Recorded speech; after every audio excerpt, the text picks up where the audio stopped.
Again,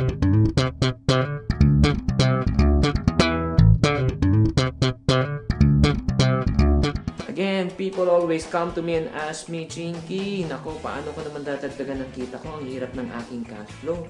Pag naririnig po natin yung word na cash flow, minsan nga parang sumasakit ang ulo mo. Akala nyo, dapat accountant lang dapat nakakaalam kung ibig sabihin ng cash flow. Mga kapatid, huwag kayong mag-alala. Estudyante man kayo, magulang man kayo, housewife man kayo. Cash flow is very simple. Ano ibig sabihin ng cash flow? Ang ibig po sabihin ng cash flow is money coming in should be greater than the one that is going out. In Tagalog po, ang perang pumapasok ay dapat higit pa sa perang lumalabas. Kung mas mahigit pa yung po yung lumalabas kaysa po yung pumapasok, ang tawag po yun ay negative cash flow. At ayaw nyo po mangyari yun. So ngayon, ibibigyan po lang kayo ng practical tips kung paano po natin mai-increase ang ating cash flow. I made an acrostic and a word called cash. Let's start with the letter C.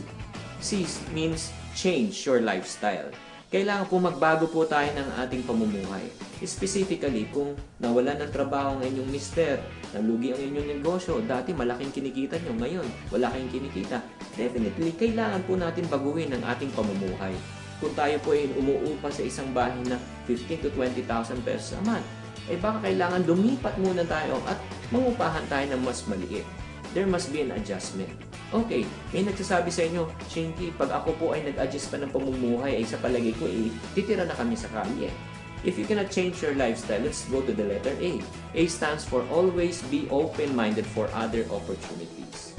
Sa hirap po ng buhay ngayon, sa totoo lang, kung isa lang trabaho nyo, kung isa lang ang inyong source of income, mahirap po. Kaya we have to be creative. Some of you working from Monday to Friday, you have to be creative. Probably you should use your Saturday and Sunday to do some sales activity. Let's say magbenta kayo ng mga damit, sapatos, insurance, no? Go into direct selling. Ito yung pinakamagandang negosyo para sa mga taong na walang masyadong puhunan at kapital. This will already help you in terms of saving much more money or making more money. So right now, ngayon, na-change ko na yung lifestyle ko. Open-minded ako for other opportunities. Let's go to letter S. Once you start making money, make sure you save. The reason why you want to make more money is because you want to save. Hindi yung kumita ka para gumastos. There's no point of making more money if you want to spend.